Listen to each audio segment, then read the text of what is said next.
قائد عوام ذوالفقار علی بھٹو نے قائد اعظم کو 1945 میں بطور ایک طالب علم خط لکھا تھا، جس کے جواب میں قائد اعظم نے انہیں سیاست میں آنے سے پہلے ایک نصیحت کی تھی۔ 26 اپریل 1945 کو ذوالفقار علی بھٹو نے قائد اعظم کے نام لکھے گئے خط میں ان کی ایک پاک سرزمین حاصل کرنے کی تگودو اور کوششوں کو سراہا۔ ذوالفقار علی بھٹو نے لکھا کہ جناب، آپ نے مسلم قوم کو ایک پرچم تلے جمع کیا۔ میں سمجھتا ہوں کہ پاکستان کی آرزو ہر مسلمان کے دل میں ہونی چاہیے، کیونکہ پاکستان ہمارا مقدر ہے، ہمارا مقصد ہے۔ پیپلز پارٹی کے بانی ذوالفقار علی بھٹو کا کہنا تھا کہ ہمیں پاکستان کے قیام سے کوئی طاقت نہیں روک سکتی۔ بر صغیر میں ہم بحیثیت ایک قوم وجود رکھتے ہیں۔ آپ نے ہمیں متحرک کیا، جس پر ہمیں فخر ہے۔ انہوں نے لکھا تھا کہ ایک طالب علم کی حیثیت سے میں عرض پاکستان کے حصول میں اپنا کردار ادا کرنے سے قاصر ہوں، لیکن مجھے یقین ہے کہ وہ وقت ضرور آئے گا جب میں پاکستان کے لیے اپنی جان کی قربانی دینے سے بھی دریغ نہیں کروں گا۔ اس خط کے جواب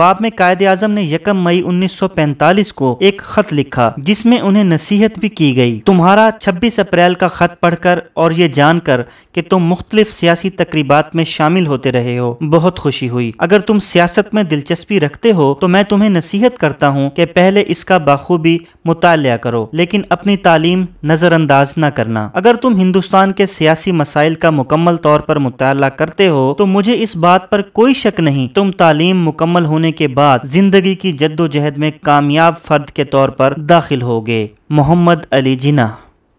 اگر آپ کو ہماری ویڈیوز پسند آ رہی ہیں تو ہمارے چینل کو سبسکرائب کریں اور ویڈیوز کو لائک کریں۔